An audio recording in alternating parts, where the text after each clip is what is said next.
Hello, everyone.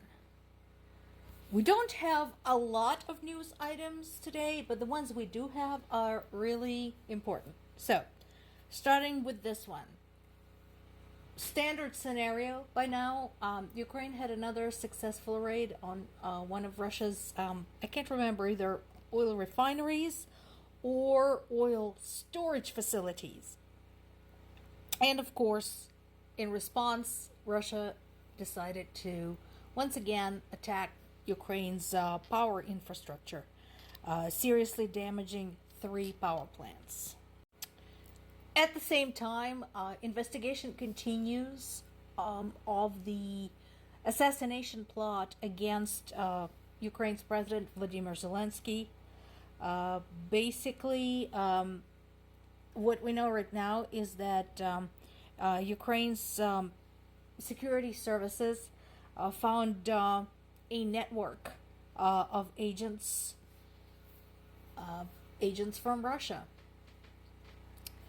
who not only were targeting Zelensky but also Ukraine's military intelligence chief and the head of the security services. Basically, the plan was to bribe or intimidate somebody in the president's entourage to capture and kill Zelensky, and then kill the others with a missile strike. So we have suspects at this time.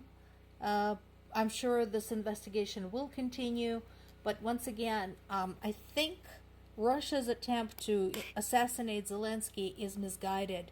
It still hadn't sunk in with them that doing so is not going to stop Ukrainian people from resisting. Once again, I want to point out that they are so into this whole one country, one leader thing that they cannot imagine what a country can do even if its leader is assassinated. So, something to keep in mind. At this time, people who are suspected of the involvement have been charged with treason and terrorism. Like I said, we'll see what else happens, what else emerges as part of this. Another thing that is going on is, of course, the debris found in Ukraine from North Korean missiles. There is a lot to unpack in that particular topic. So, going back a little bit, we talked about this. We know that North Korea has been supplying Russia with missiles. We know that a lot of countries have sanctions both against North Korea and against Russia. We also know that there are certain international agreements about weapons non-proliferation and nuclear weapons non-proliferation. So that is our backdrop. This is what's going on. So we have had about 15 North Korean ballistic missiles that were launched by Russia between late December and late February into Ukraine. And Ukrainian prosecutors have been examining debris from about 21 of them. What they're saying is not necessarily a bad thing, but it's also not a good thing. Of course, the fact that North Korea is shamelessly supplying Russia with ballistic missiles is a bad thing, and the fact that there are no consequences for it is really a bad thing. What they're saying is that the failure rate appears to be very high. Roughly half of the missiles have lost their programmed trajectories and exploded in the air. So that's kind of an okay news. It's not terrible. Basically those missiles are shit. This, by the way, is important because one of the big points that everybody has been making, not everybody, but a lot of people have been making about why we should be concerned about Russia is what if Russia launches nuclear missiles? What if Russia does that unthinkable thing?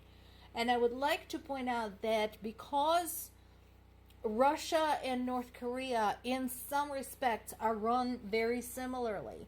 And because of the disarray and corruption we have seen among the Russian military, there's a big question as to whether those nuclear weapons even will work. And that is the question, I hope, on the minds of a lot of international intelligence agencies as Ukrainian prosecutors are examining the North Korean missiles, because they're shite.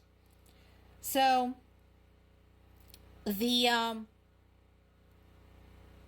agreement we're talking about is the consensus, the nearly 20-year-old consensus among the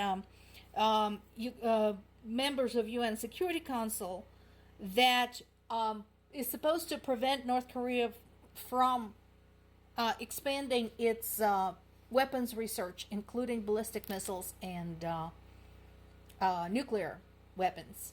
So Russia, unfortunately, the member of the UN and the member of the UN Security Council, is in violation of this agreement. Also important. Now, what is in this for North Korea? Well, Russia has been shipping refined petroleum to North Korea. Not only that, it's been shipping them in quantities that violate the mandates of the Security Council. So, US right now is proposing new sanctions, and again, my big question is, and do you really think that's going to work? Because remember, North Korea has been under sanctions for how long now? Russia has been sanctioned for how long now? And none of this appears to be stopping them. They're just finding new ways to either work their way around the sanctions or violate them, and they don't give a shit. They don't get sanctions. This doesn't have effect on them. I'm just saying. What should happen is that Russia should be thrown off the Security Council. We talked about this. And potentially thrown out of the UN because it is not occupying the seat vacated by the Soviet Union legitimately, and it had violated numerous articles of the United Nations Charter, and, of course, now the agreements between the members of the Security Council. And then there's this. Remember I said, we are going to see more and more and more impact from Russia's meddling around the world. And we are. We are seeing more and more and more. Case in point, the UK is about to kick out Russia's defense attaché, who is possibly a military officer who is not supposed to be there. What is that all about? Well, this is not complicated. The presence of any military representative of another country has to be announced. You can't just walk in to another country as an official representative of your own country and not tell your hosts who you actually are. So basically, the British are suspecting this guy as a spy, and they're kicking him out, as well they should. And yet another report about Russia meddling in the affairs of other countries, Poland. Poland has had a malware attack targeting Polish government institutions. It was distributed this week and traced to Russia's intelligence services.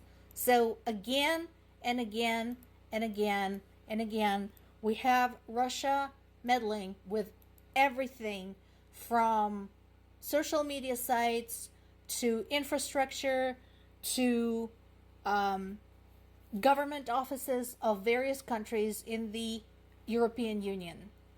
When are we going to see some consequences?